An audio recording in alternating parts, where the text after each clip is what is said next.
Welcome to the Noon academy. आप सभी का नून अकेडमी पर स्वागत है। ओके, ठीक है, चलो आज हमारा आज का सेशन स्टार्ट करते हैं हम। ठीक है, तो देखो यहाँ पर हमारा क्वेश्चन क्या है। सबसे पहले देखो, केपलर्स लॉ के बारे में आज हम पढ़ने वाले। कल हमने centripetal force, centrifugal force, circular motion के बारे में पढ़ा। आज हम पढ़ने वाले केपलर्स लॉ के बारे में। देखो, केपलर्स लॉ के बारे में आज हम पढ़ने वाले हैं, और मेरा नाम तो आप सभी को पता है, सचिन सोलंकी। चलो स्टार्ट करते हैं आज का सेशन। चलो देखो, अभी केपलर्स लॉ, सबसे पहले देखो केपलर्स ने कुछ वहां पर लॉज दिए थे। ठीक है, केपलर्स ने कुछ लॉ दिए थे। ठीक है, अब देखो, planetary motion had been observe by the astronomer since the ancient time before the Galileo. All the observation of the planet position were made with the naked eyes. ठीक है, अब क्या होता था, गैलीलियो से पहले जो भी ऑब्जर्वेशन किया जाता था ना, वो हमारे नेक आई से, यानी हमारे आंखों से ही ऑब्जर्वेशन किया जाता था। ठीक है, और उससे पहले, ठीक है, यानी उससे पहले लोग क्या मानते थे कि जो अर्थ है ना वो सेंटर में है, और उस अर्थ के अराउंड क्या होता है, सन घूमता है, बाकी प्लैनेट घूमते हैं। क्योंकि जब हम अर्थ पर खड़े होते हैं ना, तो हमें वही चीज दिखाई देती है। जब हम अर्थ पर खड़े होते हैं ना, तो हमें क्या दिखाई देता है, मून दिखाई देता है, जो क्या करता है, हमारे अर्थ के अराउंड घूमता है, ऐसा हमें दिखाई देता है। उसके बाद हमें दिखाई देता है कि सन भी उसी तरीके से घूमता है, लेकिन एक्चुअली ऐसा नहीं होता। मून तो घूमता है, मून तो हमारा नेचुरल सैटेलाइट है, लेकिन अगर सन की बात करते हैं तो सन क्या करता है, हमारे अर्थ के अराउंड नहीं घूमता है। ठीक है, सन तो क्या है, एक सेंटर पे है, और उसके अराउंड हमारी अर्थ क्या करती है, घूमती है। ठीक है, ये गैलीलियो से पहले होता था। गैलीलियो से पहले क्या होता था, हम नेक आई से ऑब्जर्वेशन करते थे। लेकिन गैलीलियो आने के बाद उन्होंने क्या बनाया, एक टेलीस्कोप बनाया। ठीक है, और उस टेलीस्कोप के जरिए वो क्या कर रहे थे, उस प्लेनेट का ऑब्जर्वेशन कर रहे थे। ठीक है, देखो आप क्या हुआ, by the 16th century a lot of data were available about the planetary motion, position and motion. Johannes Kepler studied this data, and him the noticed the motion of the planet follow the certain law. अब क्या हुआ, Galileo ने एक वहां पर कुछ rules रख दिए, कुछ लॉज रख दिए गैलीलियो ने भी। ठीक है, उनके पास भी एक टेलीस्कोप था, तो उसके जरिए क्या हुआ, जो जोहान्स केपलर थे उन्होंने क्या किया, इन सारी चीजों की स्टडी की जोहान्स केपलर ने। और उसके बाद उन्होंने क्या किया, कुछ सर्टन लॉज हमारे सामने रख दिए। ठीक है, उन्होंने 3 लॉज हमारे सामने रख दिए। अब 3 लॉज हमें क्या कहते हैं, इसके बारे में यहाँ पर आज हम देखने वाले हैं। ठीक है, सबसे आसान है। सबसे पहले देखो, ठीक है, इसके बारे में इतना इंपॉर्टेंट नहीं है। ठीक है, हम स्ट्रेट पॉइंट की तरफ जाएंगे, उसके बाद में आपको बाकी की चीजें समझाऊंगा। ठीक है, राशि मैं वैसा नहीं बात कर रहा। ठीक है, नेक आई से तो हम किसी भी प्लेनेट को नहीं देख सकते, लेकिन हम उनका ऑब्जर्वेशन तो कर सकते हैं ना। सन का तो ऑब्जर्वेशन कर सकते हैं ना हम, सन क्या हो रहा है, एक तरफ से निकल जाए, दूसरी तरफ से क्या होता है, वो सनसेट होता है, सनराइज और सनसेट, ये हम आंखों से तो ऑब्जर्व कर सकते हैं ना। मून का भी हम ऑब्जर्व कर सकते हैं ना, मून का भी। तो सनसेट और सनराइज तो ऑब्जर्व कर सकते हैं ना, और बाकी के प्लैनेट को भी हम देख सकते हैं, स्टार्स को देख सकते हैं। ठीक है, उसके जरिए उन्होंने ऑब्जर्वेशन किया। ठीक है, लेकिन एग्जैक्टली नहीं कह सकते हैं कि उन्होंने जो कहा वो सही होगा। ठीक है, ढेर सारी चीजें उन्होंने गलत कही थी। ठीक है, क्योंकि वहां पर कोई प्रूफ नहीं था, ना कोई इंस्ट्रूमेंट था उनको उसे प्रूफ करने के लिए। लेकिन जब गैलीलियो आए, गैलीलियो ने क्या बनाया, एक अपना टेलीस्कोप बनाया। टेलीस्कोप के जरिए उन्होंने क्या किया, तब जाकर उन्होंने क्या किया, एक्सपेरिमेंट किया, और उसके जरिए उन्होंने हमें 3 लॉ बताए हैं। ठीक है, 3 लॉ। अब 3 लॉ कौन कौन से, सबसे पहले देखो यहाँ पर, देखो सबसे पहले हमारा ऑर्बिट किस तरह से होता है। देखो, सबसे पहले हमारा जो ऑर्बिट होता है ना, वो सर्कुलर नहीं होता है, वो होता है इलिप्टिकल। जो ऑर्बिट होता है ना, वो कैसा होता है, इलिप्टिकल होता है। सबसे पहले इस चीज को आपको ध्यान में रखना होगा। बिल्कुल, वो सारी चीजें यहाँ पर दी हुई मैंने। ठीक है, जो ऑर्बिट है वो कैसा है, इलिप्टिकल है, सबको पता है। अगर वो इलिप्टिकल है तो इसका मतलब क्या है, इसके पास 2 फोकस है। ठीक है, 2 फोकस है। ठीक है, तो किसी एक फोकस पर क्या है, सन है। ठीक है, और इसके अराउंड क्या होती है, हमारी जो अर्थ होती है ना, इस अराउंड द सन, या फिर इस ऑर्बिट में हमारी अर्थ क्या करती है, इस तरह से घूमती है। ठीक है, अब लॉज क्या बताएं, सबसे पहले हम यहाँ पर देख लेते हैं लॉज क्या कहा गए हैं। बिल्कुल पेरिय, बिल्कुल सही है, प्रांजल बिल्कुल सही है। ठीक है, उसके बारे में हम बाद में चर्चा करेंगे। ठीक है, वो तो अभी ज्योग्राफी का पार्ट हो गया। ठीक है, सबसे पहले हम केपलर्स की लॉ क्या क्या है उसके बारे में यहाँ पर आज हम देख लेते हैं। ठीक है, देखो, law stated that the planet moves in a elliptical orbit with the sun at the one of the focus. यहाँ पर क्या कहा गया है कि जो लॉ में कहा गया है कि जो हमारा प्लैनेट है ना, यानी हमारा अर्थ है ना, जो भी सन के अराउंड घूमता है ना, वो एक इलिप्टिकल ऑर्बिट में घूमता है। ठीक है, वो क्या करता है, एक इलिप्टिकल ऑर्बिट में घूमता है। And sun at the one of the focus, यानी एक फोकस पर क्या है, सन है। ठीक है, ये हो गया, ये तो एक स्टेटमेंट हो गया। लेकिन लॉज देखो यहाँ पर क्या क्या है। There are three type of the Kepler's law. Kepler ने हमें तीन लॉ यहाँ पर दे दी है। पहला लॉ है, देखो यहाँ पर first law, the orbit of the planet is an ellipse with the sun at the one of the foci. यानी जो ऑर्बिट है वो कैसे है, हमारे इलिप्स है, इलिप्टिकल है, और उसके एक फोकस पर क्या है, सन है। ठीक है, ये पहला हो गया हमारा। सेकंड क्या कह रहा है हमें, सेकंड लॉ देखो, the line joining the planet and the sun sweeps equal area in equal interval of time. यानी देखो, फोकाई, देखो देखो फोकस होता है ना, फोकस होता है ना, फोकस का प्लूरल फॉर्म, फोकस का प्लूरल फॉर्म क्या होता है, फोकाई होता है। ठीक है, फोकस का प्लूरल फॉर्म क्या होता है, फोकाई होता है। ठीक है, समझ में आएगा, फोकस मतलब एक। ठीक है, अगर एक से ज्यादा हो गए तो हम क्या कहेंगे, उसे फोकाई कहेंगे। ठीक है, अब सेकंड लॉ देखो यहाँ पर क्या है, the line joining the planet and the sun sweeps equal area in the equal interval of time. यहाँ पर देखो क्या कहा गया, आपको समझ में आएगा। देखो ये है प्लैनेट हमारा ए, ठीक है, ये प्लैनेट है, और यहाँ पर सन आपको दिखाई दे रहा है। तो हमने क्या किया, एक लाइन ज्वाइन कर दी, इस तरीके से कर दी ना। तो जब ये प्लैनेट ए पोजीशन से बी पोजीशन पर जाएगा इस तरीके से, ठीक है, यानी जाने के लिए मान लीजिए इसे लगा है, हम मान लेते हैं 10 दिन लगे। ठीक है, इट टेक्स द 10 दिन बी। ठीक है, यानी देखो, जब हम ये लाइन ज्वाइन करेंगे, ये जो एरिया दिखाई दे रहा है ना ब्लू में, ये ब्लू में जो, तो यहाँ पर कह सकते हैं कि equal area in equal interval of time. ठीक है, या देखो यहाँ पर प्लैनेट है, सेकंड लॉ हमें क्या कह रहा है, सबसे पहले समझो। यहाँ पर देखो ये ऑर्बिट है, ठीक है, इलिप्टिकल ऑर्बिट है, और इस ऑर्बिट में क्या हो रहा है, ये प्लैनेट घूम रहा है। ठीक है, इस तरीके से। अब हम क्या करेंगे, इस तरीके से एक लाइन ज्वाइन करेंगे सन और अर्थ के बीच में। ठीक है, अब जब क्या करेंगे, जब ये प्लैनेट ए से बी तक चला जाएगा, ठीक है, हमने एक पॉइंट ले लिया बी, एक पॉइंट जो प्लैनेट ए से बी तक चला गया। ठीक है, जो प्लैनेट था ना ए से बी तक चला गया, इसको जाने के लिए मान लीजिए 10 डेज लगे, फॉर एग्जाम्पल 10 डेज लगे हैं। ठीक है, और जब यहाँ पर बी पर जाने के बाद हमने क्या कर दिया, फिर से एक लाइन खींच लिया। ठीक है, तो अब हम क्या करेंगे, जो भी एरिया यहाँ पर इस लाइन ने, जो भी एरिया यहाँ पर कवर किया है, वो एरिया मान लेते हैं। ठीक है, वो एरिया कुछ तो होगा, मान लीजिए वो एरिया हम मान लेते हैं वहां पर ए एरिया है। ठीक है, तो देखो, अब देखो प्लैनेट सी पर था, सी से डी जाने के लिए भी उसे कितना समय लगेगा, उतना ही समय लगेगा। मतलब यहाँ पर 10 डेज ही उसे लगने वाले हैं। ठीक है, और ये जो एरिया है ना, ये एरिया इक्वल है किसके, कितना है, यहाँ पर जो एरिया है ना, उतना ही यही एरिया है। यानी it covers equal area in equal interval of time. ठीक है, ये जो लाइन ड्रॉ कर रहे हैं ना हम, ये लाइन क्या करेंगी, इक्वल एरिया कवर करेगी इन इक्वल इंटरवल ऑफ टाइम। ठीक है, समझो अब, समझो अभी। उसके बाद देखो प्लैनेट ई पर आ गया, तो ई से एफ जाने के लिए उसे क्या लगेगा, 10 डेज ही लगने वाले हैं। ठीक है, 10 डेज ही लगने वाले हैं, और इसका भी एरिया उतना ही है जितना एरिया इसका है, और उतना जितना ही एरिया इसका है। ठीक है, ठीक है, अब किसी ने पूछा है कि सर ऐसा क्यों होता है। देखो सबसे पहले, अभी ये लॉ समझ में आ गया, तो ऐसा क्यों होता है, सबसे पहले देखो, अब देखो यहाँ पर ज्यादा एरिया ट्रेवल किया है ना, यहाँ पर देखो, यहाँ पर डिस्टेंस ज्यादा ट्रेवल किया है ना, लेकिन एरिया कम है। तो क्योंकि एरिया कम क्यों क्यों है, क्योंकि डिस्टेंस कम है ना। यहाँ पर देखो सन और प्लैनेट के बीच में जो डिस्टेंस है यहाँ पर कम है, यहाँ पर ज्यादा है, और यहाँ पर और भी ज्यादा है। ठीक है, तो इसका मतलब क्या होगा, तो यहाँ पर जो ज्यादा डिस्टेंस है, क्योंकि जब भी प्लैनेट सन के पास आता है ना, तो उसका जो स्पीड होता है ना, वो बढ़ जाता है।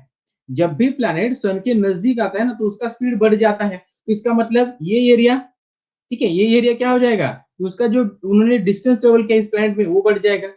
ठीक है, तो यहाँ पर क्या होगा, उसका स्पीड कम होगा ना, क्योंकि ये सन से दूर जा रहा है। यहाँ पर और भी स्पीड कम होगा, क्योंकि और दूर जा रहा है। ठीक है, स्पीड उसका कम होता है। स्पीड क्यों कम होता है? क्योंकि जो ग्रेविटेशनल फोर्स होता है ना प्लैनेट और सन के बीच में, वो भी कम होता है। अगर वो कम हो गया तो क्या होगा? उसका स्पीड भी वहां पर कम होगा ना। ठीक है, तो इस तरीके से होता है। ठीक है, ये लॉज है, इस लॉज को समझो। ठीक है, ये हमें केपलर ने बताया था। ठीक है, तो इसको आपको समझ में आ गया। चलो अब थर्ड लॉ की बात करते हैं। हाँ बताऊंगा, ठीक है ऋषिकेश, फिर से बताऊंगा। देखिए देखो, सेकंड लॉ फिर से एक बार समझो। The line joining the planet at the sun sweeps equal area in equal interval of time. ठीक है, यानी जो लाइन लाइन हमने ड्रॉ की थी ना, वो क्या करेगी? इक्वल एरिया कवर करेगी इन इक्वल इंटरवल ऑफ टाइम। अब ऐसा क्यों होता है? ठीक है, आप पूछ रहे हो ऐसा क्यों होता है, तो इसके लिए हमें जाना पड़ेगा यहां पर।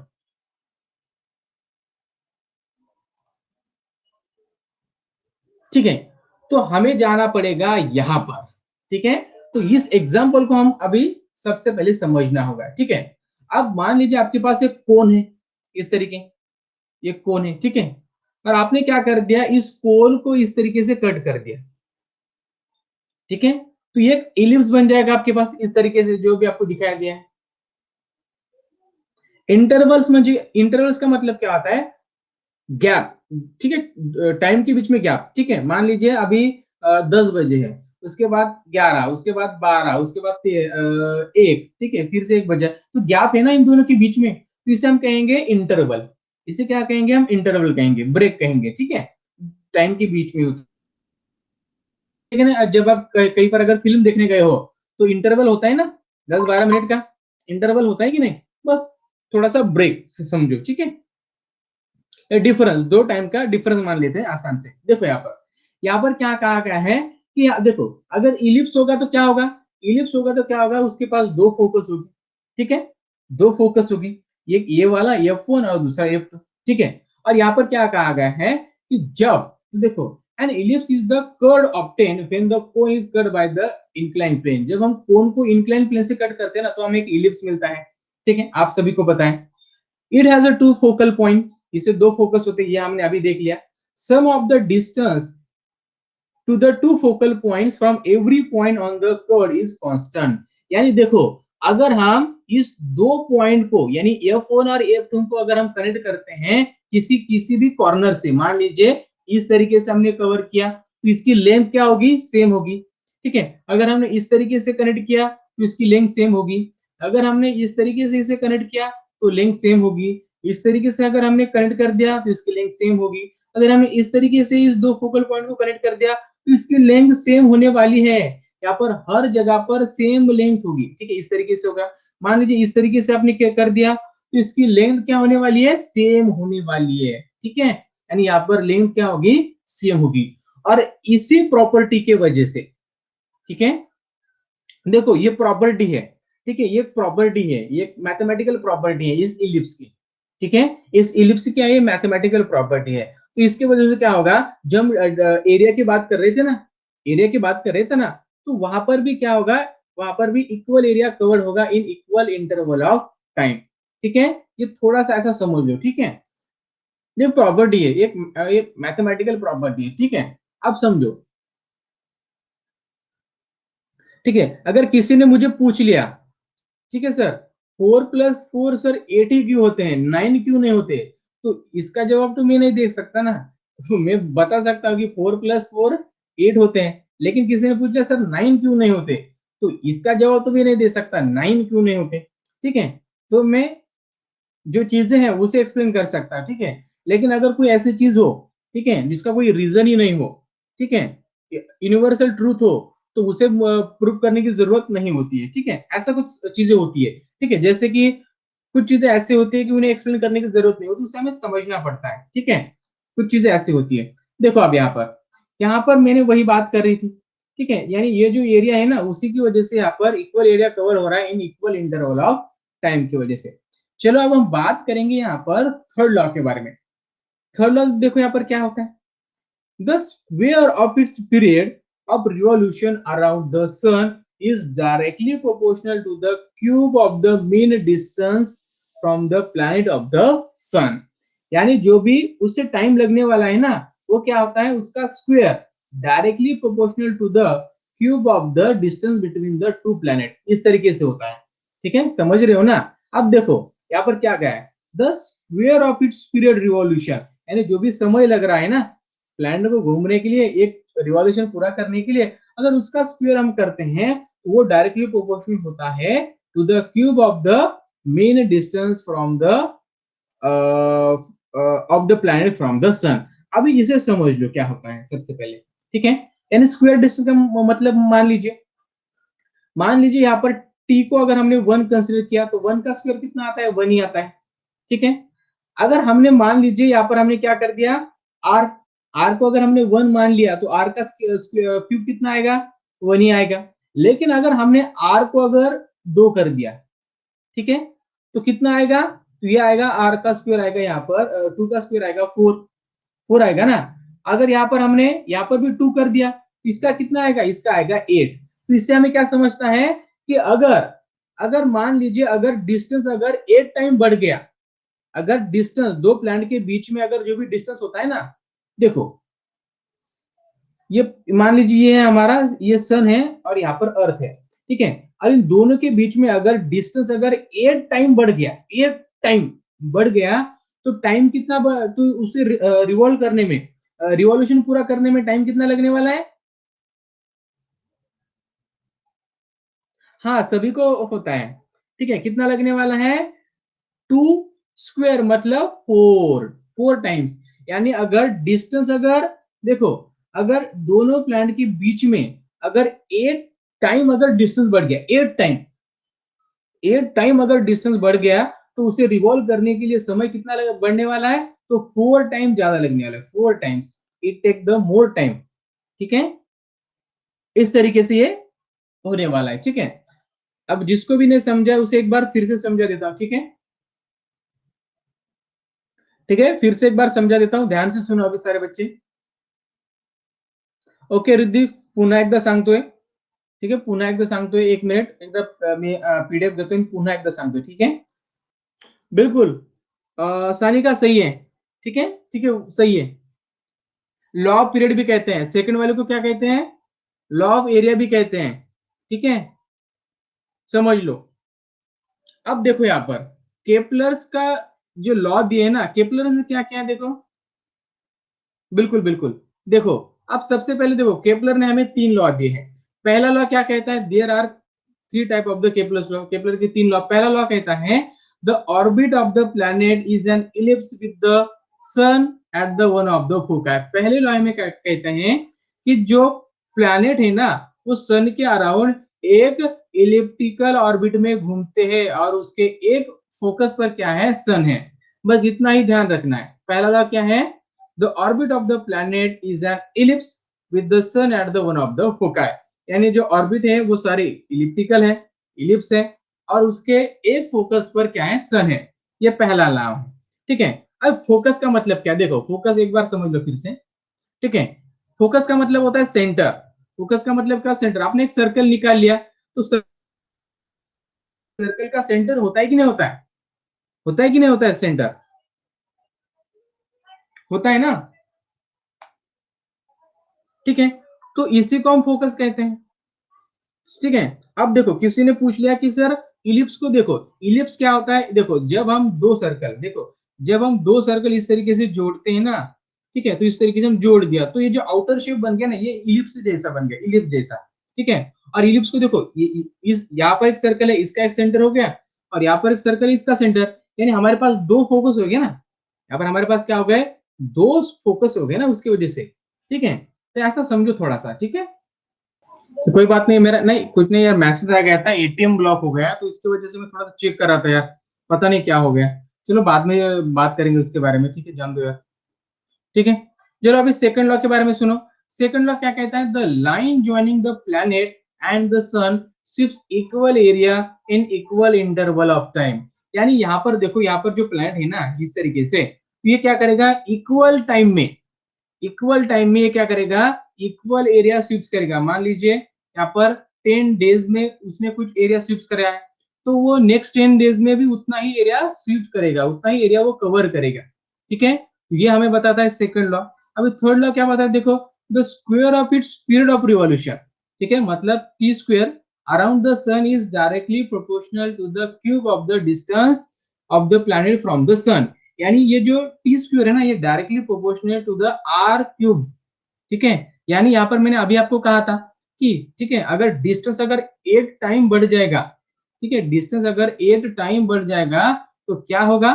तो यहाँ पर हम कह सकते हैं कि यहाँ पर हमें क्या होगा, जो टाइम लगने वाला है वो कितना लगने वाला है, वो हमें 4 टाइम ज्यादा टाइम लगने वाला है। ठीक है, थोड़ा सा टाइम हमारा बढ़ने वाला है। ठीक है, ऐसा समझो।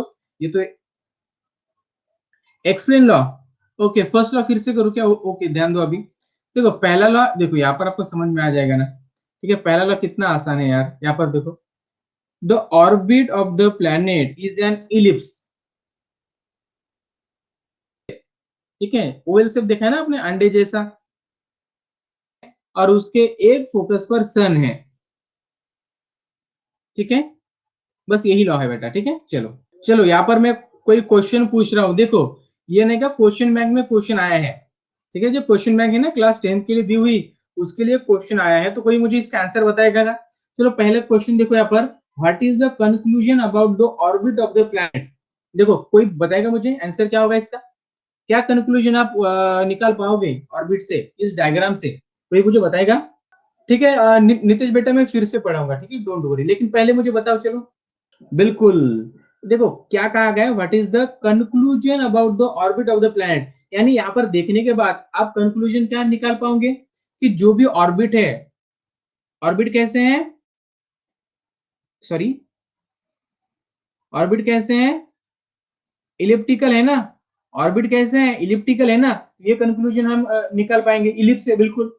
What is the relation between the velocity of the planet and the distance from the sun. चलो एक बताओ। तो यहाँ पर देखो क्या क्वेश्चन पढ़ो, what is the relation between the velocity of the planet, planet की वेलोसिटी क्या होगी जब डिस्टेंस बढ़ेगा और कम होगा? चलो कोई बताएगा? वेलोसिटी क्या होगी, वेलोसिटी? देखो वेलोसिटी सेम कैसे होगी, मैंने अभी आपको बताया था ना कि जब भी प्लैनेट सन के पास होता है ना, सन के पास होता है ना, तो क्या होता है, उसका स्पीड ज्यादा होता है। ठीक है, जब वो दूर जाता है ना, तो उसका स्पीड कैसा होता है, लेस होता है। ठीक है, ऐसा समझ लो, बिल्कुल। ठीक है, चलो अभी नेक्स्ट क्वेश्चन देखो, ASB, CST and ESAF, relation between the area explain. इसका क्या बता सकते हो? ये एरिया आपको दिखाई दे रहा है ना, एरिया यहाँ पर एक बार देख लो आप, देखो A S, A A B S ये वाला, ठीक है, एस सी डी ये वाला, ई एस ई एफ वाला, क्या हो सकता है? Equal area in equal interval of time, होगा कि नहीं? Equal area in equal interval of time,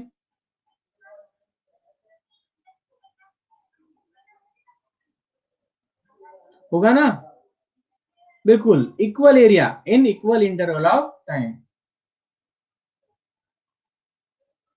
okay, बहुत बढ़िया, ये क्लियर है सबको?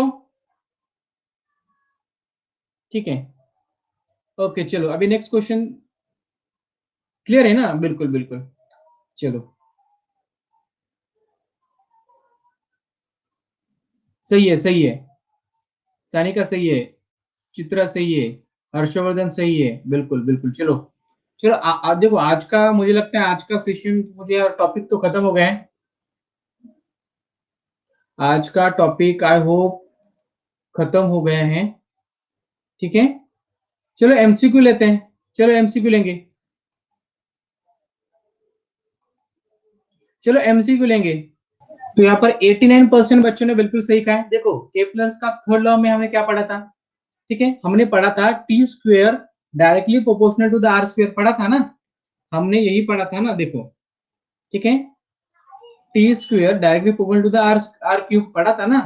ठीक है, तो ये जो थर्ड लॉ है वो किसके रिलेटेड हो जाएगा? पीरियड के रिलेटेड है ना, टाइम के रिलेटेड है ना। तो यहाँ पर हम कह सकते हैं कि ये लॉ है, जिसे हम द लॉ ऑफ पीरियड्स कह सकते हैं ना, बिल्कुल कह सकते हैं। ठीक है, चलो नेक्स्ट क्वेश्चन दे रहा हूँ। ठीक है, चलो देखो, the Kepler second law is known as, देखो जो केपलर का जो सेकंड लॉ है ना, वो किसके रिलेटेड है? एरिया के रिलेटेड है। हमने क्या पढ़ा था कि वहां पर हमने क्या पढ़ा था? The area covers in equal interval of time. ठीक है, equal area covers in equal interval of time. हमने पढ़ा था सेकंड लॉ में, तो सेकंड लॉ को ही हम क्या कह सकते हैं यहाँ पर, द लॉज ऑफ एरिया कह सकते हैं। ठीक है, बहुत बढ़िया। चलो नेक्स्ट क्वेश्चन दे रहा हूं। When the planet orbit the sun, one of the foci of the elliptical orbit, यानी किसी पर एक फोकस पर क्या होता है, सन होता है। बिल्कुल आसान था ना ये, बिल्कुल ठीक है, आसान था ना ये क्वेश्चन। चलो नेक्स्ट क्वेश्चन दे रहा हूं। चलो यार, केपलर्स लॉ के ऊपर इतने ही क्वेश्चन थे बेटा, क्या दूसरे क्वेश्चन ले लूं क्या, दूसरे क्वेश्चन ले लूं, दूसरे क्वेश्चन लेना है क्या? ठीक है, चलो दूसरे क्वेश्चन ले लेता हूं स्टार्टिंग से। Any falling object always attracted toward the center of the earth due to the gravitational force। ठीक है, फिर भी ग्रेविटेशनल फोर्स की वजह से। ठीक है, फिर भी यहाँ पर यार 9% बच्चों ने गलत कर दिया यार। ठीक है यार, इतना आसान क्वेश्चन क्यों गलत कर रहे हो यार? The change in a position of an object with respect to the surrounding is called motion। ठीक है, ये तो सबसे आसान क्वेश्चन था। बिल्कुल सही, ठीक है, 93% बच्चों ने बिल्कुल सही दिया है। चलो नेक्स्ट क्वेश्चन दे रहा हूं अभी। बिल्कुल सही जवाब। A body moving along a circular path with the variable speed, अगर स्पीड अगर वेरिएबल होगा तो वहां पर एक्सेलरेशन कैसा होगा, एक होगा टेंजेंशियल डायरेक्शन में और दूसरा होगा रेडियल डायरेक्शन में। ठीक है, यानी रेडियस के अलावा। Body is travelling in a circular path at a constant speed, अगर कांस्टेंट स्पीड पर अगर सर्कुलर पैथ को और फॉलो कर रही है तो वहां पर क्या होगा, सिर्फ इनवर्ड एक्सेलरेशन होगा, रेडियल एक्सेलरेशन होगा। ठीक है, टेंजेंशियल नहीं होगा। बहुत बढ़िया। ओके चलो बच्चों, ये मैंने कल ही आपको इसका एक्सप्लेनेशन बताया था ना। ठीक है, अगर नॉन यूनिफॉर्म सर्कुलर मोशन होगा तो वहां पर जो भी एक्सेलरेशन होगा वो एक टेंजेंशियल होगा और दूसरा रेडियल होगा, बताया था ना। अगर यूनिफॉर्म होगा तो एक ही होगा, रेडियल होगा। ठीक है, चलो बच्चों, आज का सेशन यहाँ पर हम आज खत्म करते हैं। ठीक है, क्योंकि इतना ही समय था बेटा, इतने ही क्वेश्चन थे आज हमारे पास। कल जो नेक्स्ट टॉपिक पढ़ेंगे उस पर भी हम क्वेश्चन लाएंगे। ठीक है, चलो टॉप पर कौन एक बार चेक कर ले क्या? अगर इंडिविजुअल की बात करें तो सुदर्शन सबसे ऊपर है, सुदर्शन, प्रथमेश, भूमि, आर्या, ये टॉप फर्स्ट टॉप पर है। ठीक है, फर्स्ट रैंक पर है। सेकंड पर अगर बात करें तो प्रद्युत, नेहा, आर्या, बंसारे, साध, सध्या, संध्या, गुणवंती, प्रांजल, ठीक है, श्रेयस, अपूर्वा, ईशा, सरिता, हर्षवर्धन, स्नेहा, ये सारे सेकंड पर है। ढेर सारे बच्चे हैं सेकंड पर। ठीक है, ममता क्वेश्चन बैंक का सॉल्यूशन 8 बजे होता है, क्वेश्चन बैंक का सॉल्यूशन 8 बजे होता है, 8 बजे होता है। ठीक है,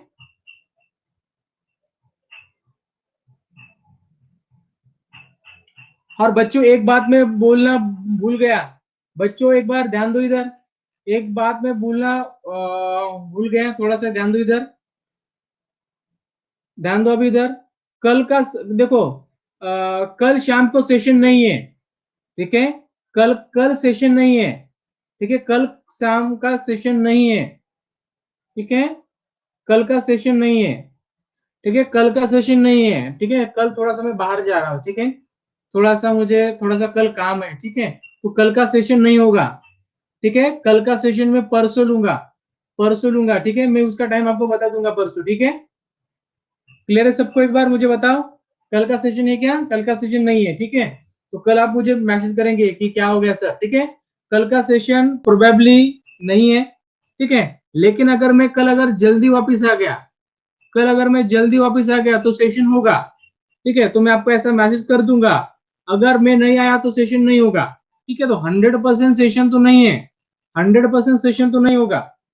ठीक है, इतना थोड़ा सा याद रखो। हाँ, कल 8 PM का भी नहीं होगा, दोनों भी सेशन नहीं होगी कल। हाँ, थोड़ा नहीं, लॉकडाउन है तो क्या हुआ, मुझे थोड़ा सा बाहर जाना है थोड़ा सा। हॉस्पिटल में थोड़ा सा काम है, ठीक है, हॉस्पिटल में थोड़ा सा काम है, तो इसकी वजह से मैं जा रहा हूँ बाहर थोड़ा सा, ठीक है। तो कल तो मैं सेशन नहीं ले पाऊंगा ना, ठीक है, क्लियर है सबको एक बार? हाँ प्रद्युन, इन्फॉर्म कर दूंगा अगर सेशन होगा तो, ठीक है, कल का सेशन नहीं होगा मैं मैसेज भी डाल दूंगा, ठीक है। ठीक है बच्चों, bye. Okay bye. Prathamesh bye.